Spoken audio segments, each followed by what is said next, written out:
Hi, everybody. What's up? I'm Adam, I'm Joe. and I'm with Joe. He's in Nevada, and I'm in Wisconsin. Um, Welcome back to Joe and Adam's Hepta podcast.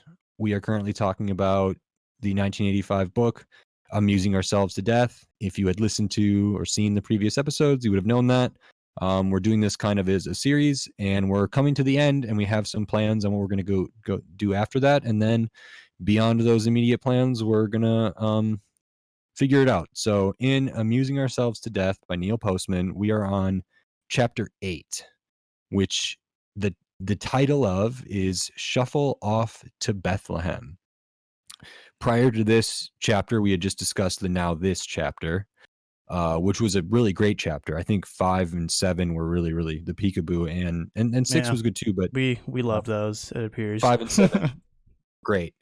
Um, and a big focus of what we have been talking about in this book is that it's about public discourse in the age of show business, specifically in the age of television.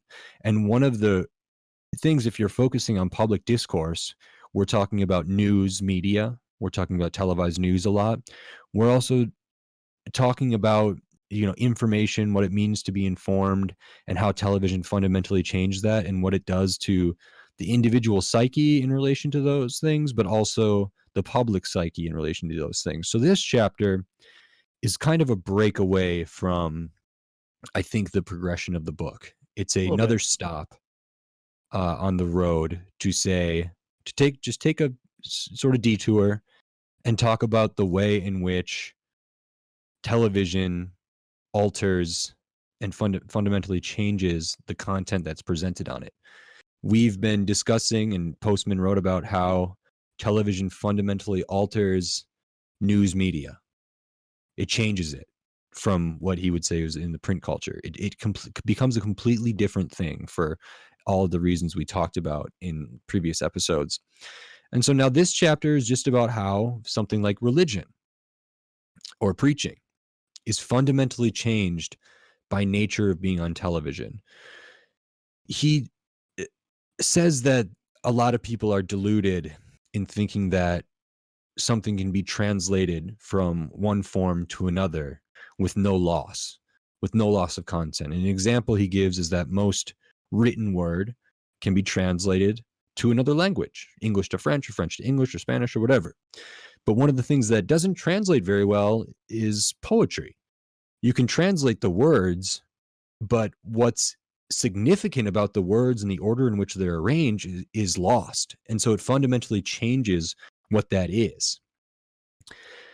And I think his argument is that television fundamentally changes news from you can't just translate print culture information to televised information. And this chapter is just about how you can't take a preacher and put it on television or primetime television and have it remain consistent and coherent and the same. He's saying that the medium changes the content. Might be a good place for me to read this quote.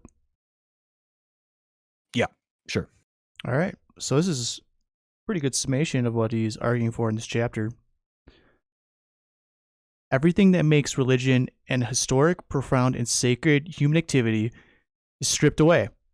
There is no ritual, no dogma, no tradition, no theology, and above all, no sense of spiritual transcendence. So yeah, that's a pretty core part about this chapter. He's just trying to point out that something like religion is not isolated from the consequences of television as a medium. And I think he would say it's unequivocally worse on television than it Yeah, is in other forms. that's been his trend so far in this book. Speaking pretty definitively about most stuff, this translation from the previous medium to this new medium television has been unequivocally worse. For this chapter, I think it's worth pointing out that you and I are both a-religious mostly. We're not religious people, generally speaking. Is that correct? Correct. Did Okay. you? What was your childhood like? I was raised and I was baptized and I was confirmed in the UCC, which is the United Church of Christ. It's a Mm, sort of non-denominational Christian vague um, yeah, as you know, I went sect. to K through 8 Catholic school. Hmm. I Hmm. never got confirmed though. That was a fun conversation with my dad. Is your dad Catholic? Not I thought anymore. he doesn't go to Catholic church. No. Okay. Yeah, I remember Blake would remember that story because my dad was so adamant about me getting confirmed and he was like constantly pushing for it. And I was like subtly hinting at that I was like super not interested. And then at one point Blake and I just came off of like a fatty cruise and I just like yelled at my dad about it and Blake was like in shock and got to witness the whole conversation. I think he Oh probably wow. remembers that story quite well. Wow. But yeah, So we're, no, you go ahead. so we're coming at it from a particular point of view. I would say our view of televangelism has a gut reaction of it being bad or like negative, right?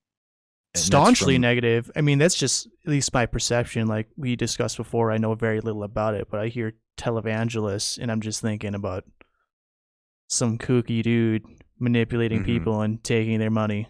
That's whether that's a correct definition or not. That's the picture that's in my mind. And that seems to be what the evidence points to. And if it's not, being on television leads to that. So if what we're seeing now with Kenneth Copeland and Joel Osteen and other mega pastors and mega churches, they are following in the direct footsteps of Pat Robinson or Milton Berle or Reverend Terry or some of the other people that Neil Postman references at the beginning of the book, or sorry, at the beginning of the chapter. And he does give a couple examples of how different televangelists or electronic preachers differ. Via prosperity gospel, he does say Pat Robinson is the master of ceremonies on the highly successful 700 Club. I believe he is somewhat um, respectful of him. Jimmy Swaggart, he says, is a somewhat older style evangelist, though he plays the piano quite well, sings sweetly, and uses the full range of television's resources. Um, he also says that Jimmy Swaggart, when he gets going, kind of favors a fire and brimstone approach. Um, and then follows on to say that televangelism, by and large, has an air of uh, ecumenism. I believe I'm pronouncing that right, which is sort of reaching across the lines of Christianity and the different sects. So Yeah, I had being to like look a that one up. non-denominational United Church of Christ, being like, I want to reach the Baptists, the Lutherans, the Catholics, the this, the that. I want us all to sort of come around in a unifying way. And because it's on television, it's supposed to be viewed. Its goal is to be viewed as by as many people as possible. That sort of all-inclusive mode is the mode that it would logically take.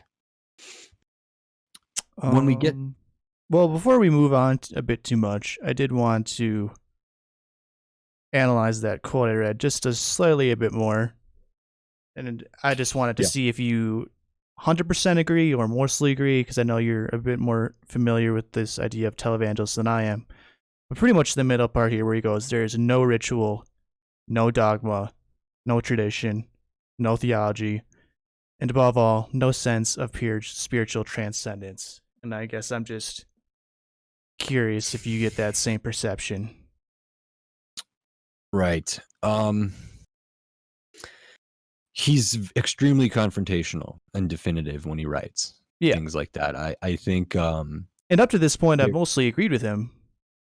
And this yeah. part is a little bit more far out for me, so But I'm just questioning. I don't really know for me were you personally. interested in the examples he gives of like how ritual is in church in person versus how ritual is on television, right?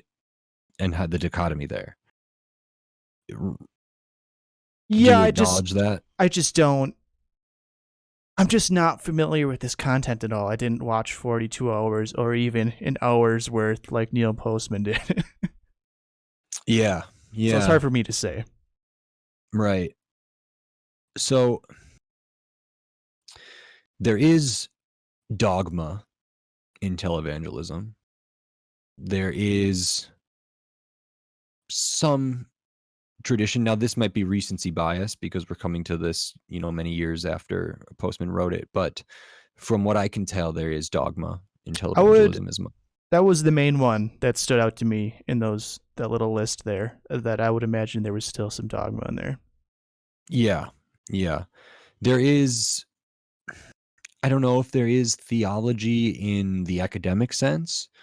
There's a, it feigns an air of theology or theologism or something. It affronts as being theological.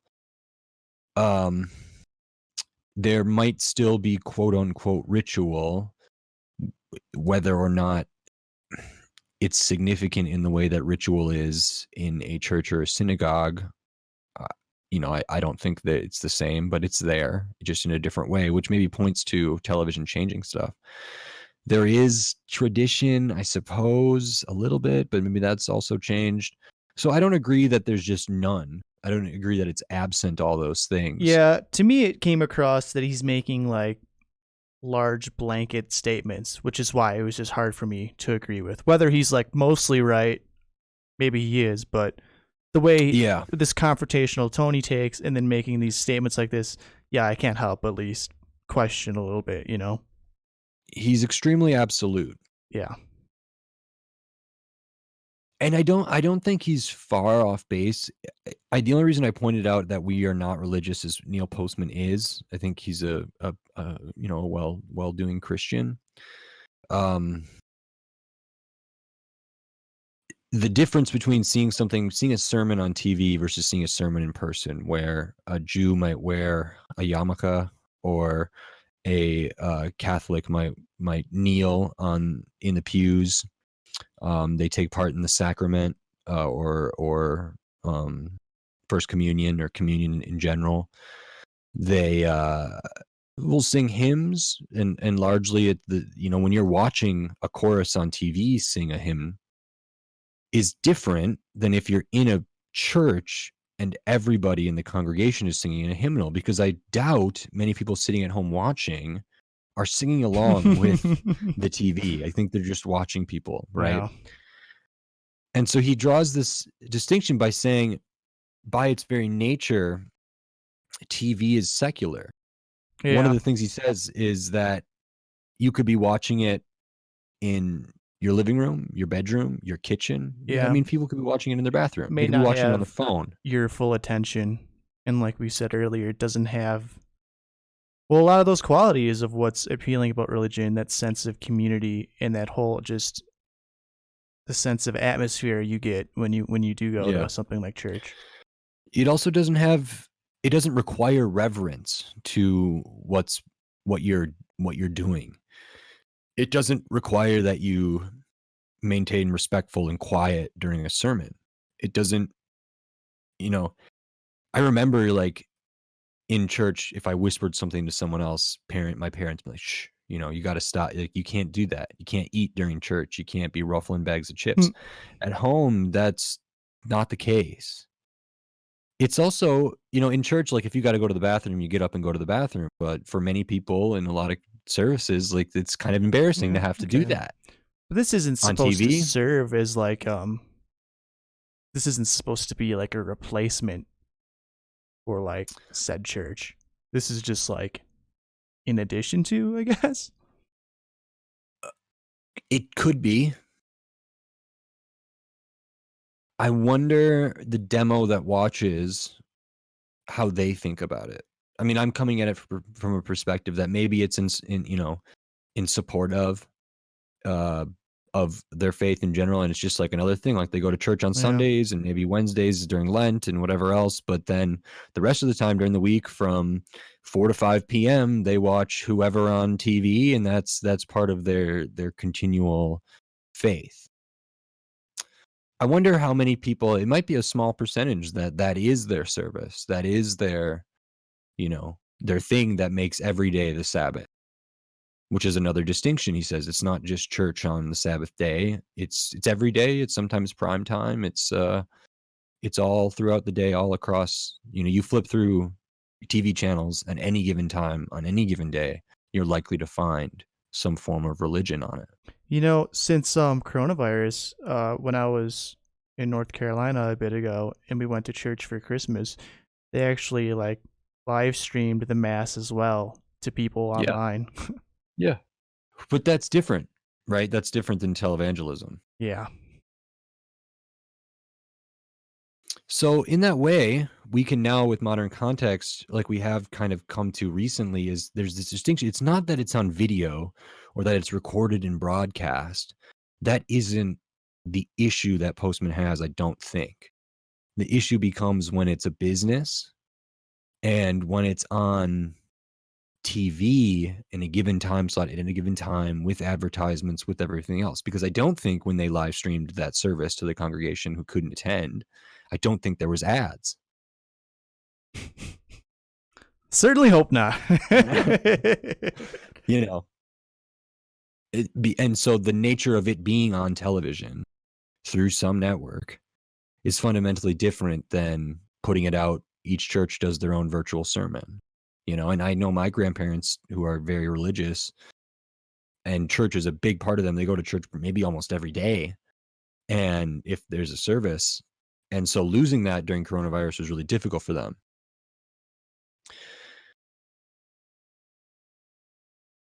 Some of the examples he points out in that, he talks about how a synagogue or a church is inherently like sacred, and that's part of it, the environment you're in. And he says Yep.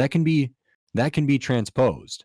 You can make a gymnasium function as a church where you put some crosses up, you have a pulpit, you have candles or an acolyte or whatever you have, a menorah or a Star of David or the Bible or the Quran, the Torah, whatever it is. And by bringing that in that place, what he describes is you're separating it from all the profanity that previously inhabited that environment. You're making that environment sacred because that's what is required of a church or required of a place of worship.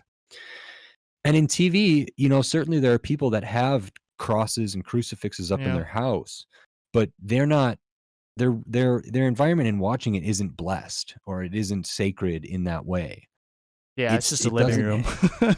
it's just a living room, it's their bedroom, it's their bathroom, it could be their Yeah, car. maybe No, I mean, just a living room with maybe a cross or two hanging up or something. Yeah. and that's not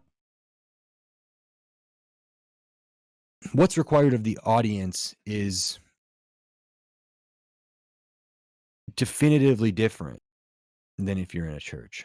And I think that's the main point of this whole chapter. It's not a long chapter. It's really just trying to point out how television changes something. It changes news, as we've seen.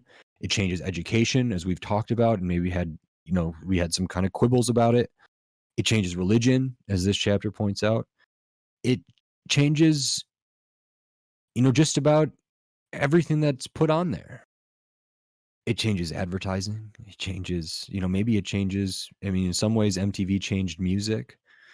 It changes anything. I mean, it could be said that it changes art. If you look at theater towards, you know, recorded stuff, everything by their medium changes. And I think that's a big point here. One of the quotes I wanted to point out, which we talked about earlier, is this idea that television is not congenial to messages of naked hate. He says, for one thing, you never know who is watching, so it is best not to be wildly offensive. For another, haters with red-faced with reddened faces and demonic gestures merely look foolish on television.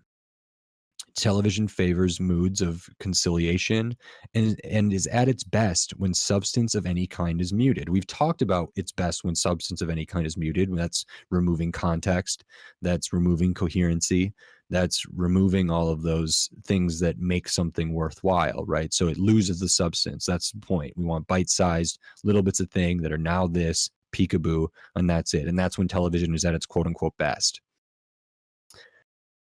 That's not good for religion, or it's not good for faith to get rid of those things. You need context.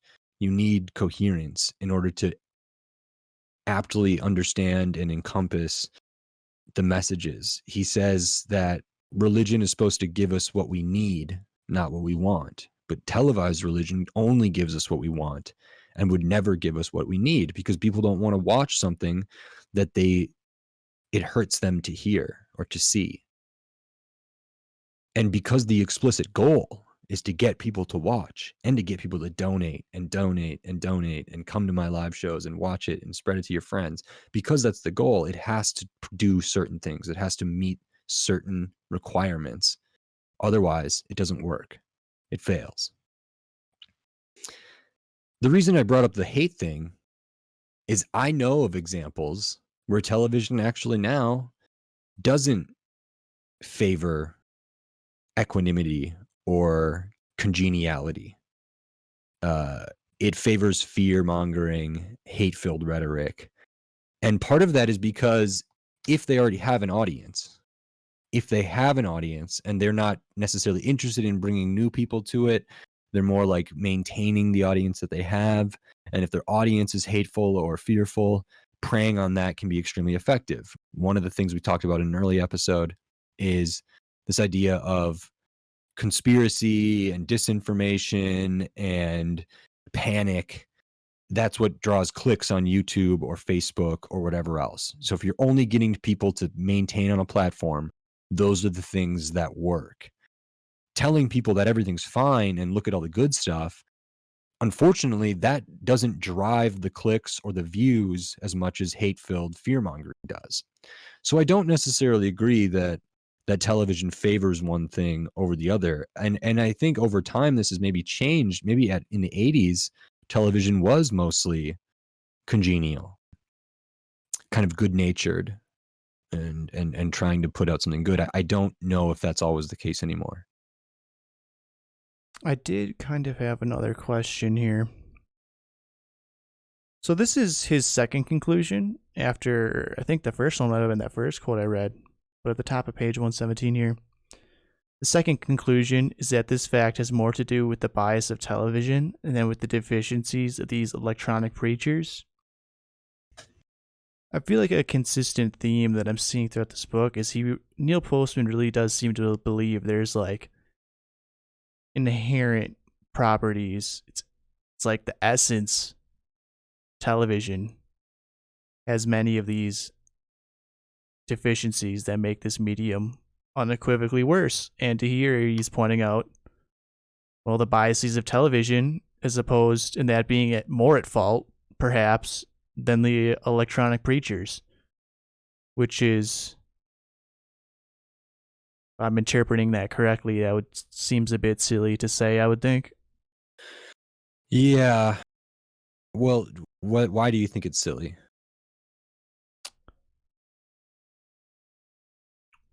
Well, given what I've seen, I would put a lot of fault on these electronic preachers. Yeah. And also, I keep thinking in my mind that instead of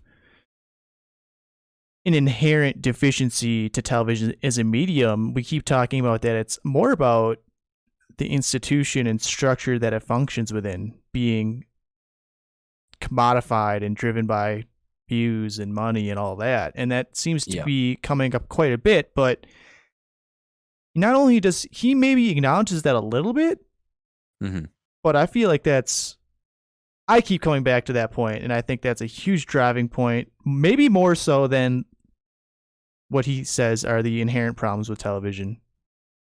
Yeah. Well, I'm Mm, curious to what he would say about something like podcasts. mhm. So my gut reaction to that sort of objection to what he's saying is that is sort of the notion of the chicken or the egg. Are televangelist, electronic preachers now, is it more the problem of them doing the things, or did they become those things because of the biases of the medium? Well, they wouldn't be doing that if it wasn't making them filthy rich. Right, but that's the bias of the medium then, right? I don't know if it's the medium, it's the structure that is supporting the medium. Okay. Yeah, I think now the deficiencies are largely on the electronic preachers themselves, but I think that's just a logical, rational escalation of the things he's talking about. If we make TV religion have to be a business and have to be profitable and have to get views in the 80s, if we did this, what is that going to lead to? I think it would lead to people like Kenneth Copeland and Joel Osteen and anybody on the 700 Club or anybody else who are exploiting the deficiencies and the bias of television by giving people Yeah. entertainment, breaking things Well, into we can do bite-sized that with individual. everything, right? That's just like capitalist philosophy just kind of taken too far.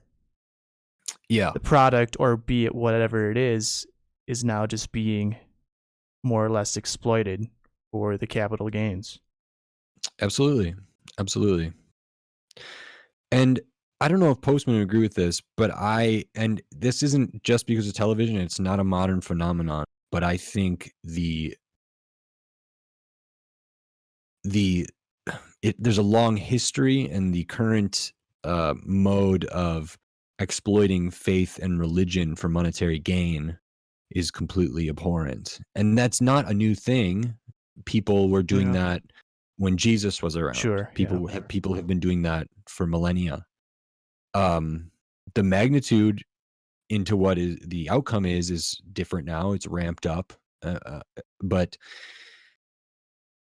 I do want to point out that anybody that's seeking to use religion to gain power, to gain them a seat in Congress, to get them money, to get their private jet, I think that's absolutely not the teachings of God or Christianity as I understand it, which I think I have a pretty good understanding of it.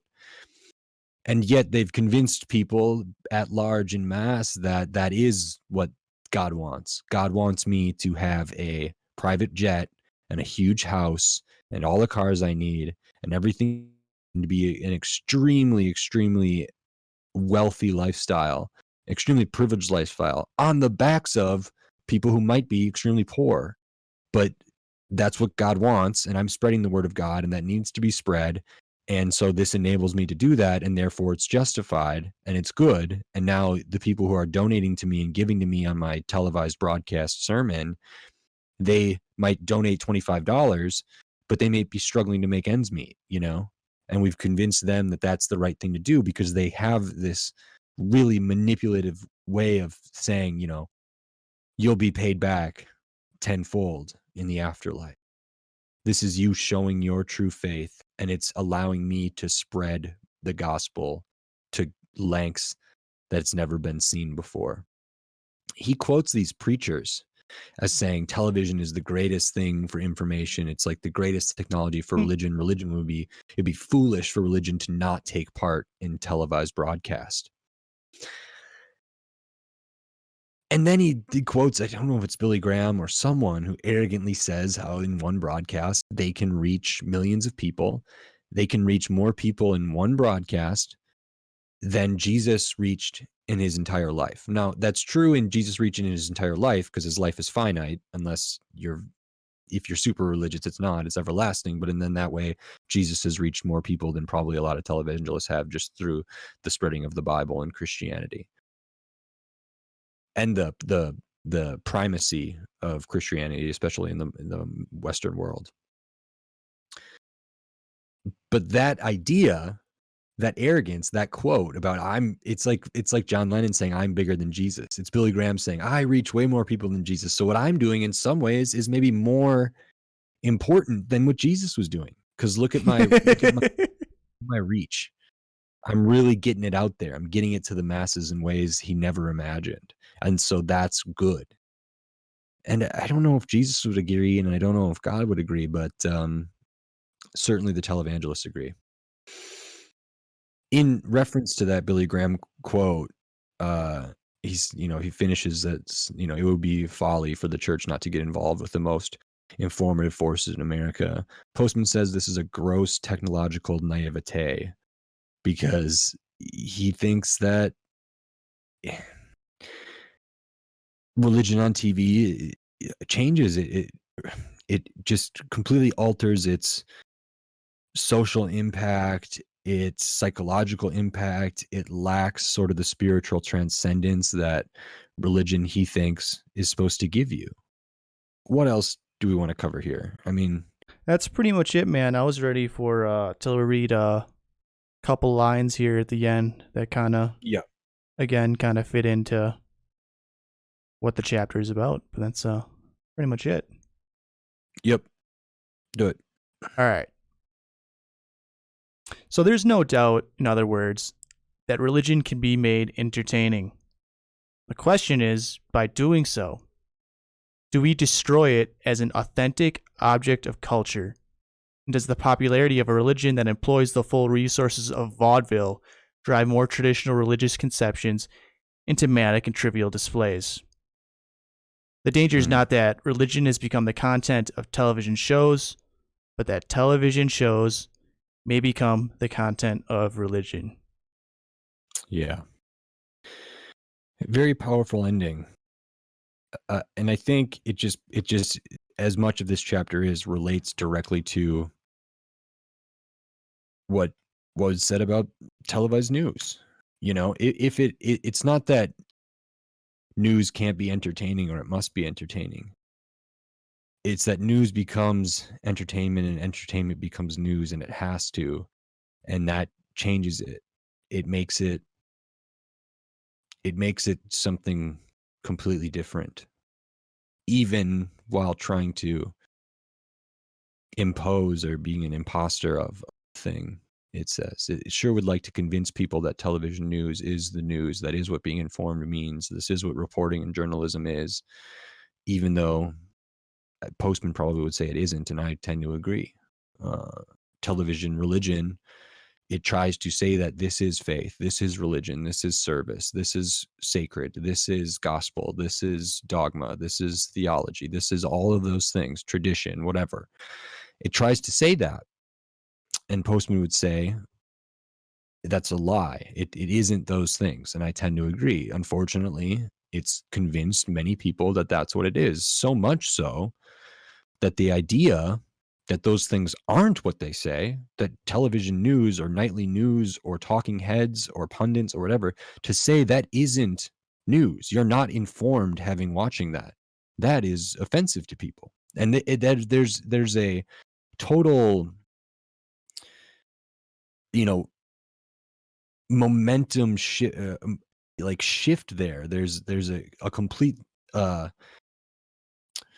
cognitive dissonance in that, in saying, no, you're watching a televised preacher every day. He's not giving you what you think he is. And that's that there is that mental gymnastics to try to do that. So it's very hard to oppose. It's hard to critique, because for many people that is sacred. That is their faith right there. And to say that Kenneth Copeland is exploiting you for his monetary gain, he's exploiting the word of God, he's exploiting faith of many, that's maybe heresy. But I might say that what he's doing is heresy, blasphemy, which Neil Postman says as well. And so what do we do to combat that? We like to start the episodes with a question, and we've been trying to do that lately. We didn't do it this time. I suppose we could have asked, Are you familiar with televangelism? When you think of the word televangelist, what pops into your head? You know, Joe said, what pops into your head, Joe? Well, it was pretty definitively just bad. Like, I wasn't Yeah. even sure on the definition, but to me, it was people that are just preying on some of the weak. No, I shouldn't say weak, but preying on people to Yeah. profit off their backs, more or less, in the religious community. At least So that's it's a what it negative- was in my mind. From It's the a little negative that I know. reaction. Yeah, very So negative. there might be people, when you hear televangelist, they might think of their favorite guy, they might think of anything, and they might think of their faith, and they might think of stuff that's really good. So I would ask you to think about that, but then later I would like to ask about, and this is sort of culminating to where we are in the book, but I think we should ask questions about what are these things when we see them on television, and what do they mean? Is this truly what it says it is, or is it something different? As we've seen in the last few chapters about the concept of being informed, is this what informed means, or is this not? Is this what having faith means, or is it not? If we think about epistemology, if we think about verisimilitude, if we think about truth in Descartes or Socratic or whatever, is this it? And I don't think it is, by and large. I don't think it is.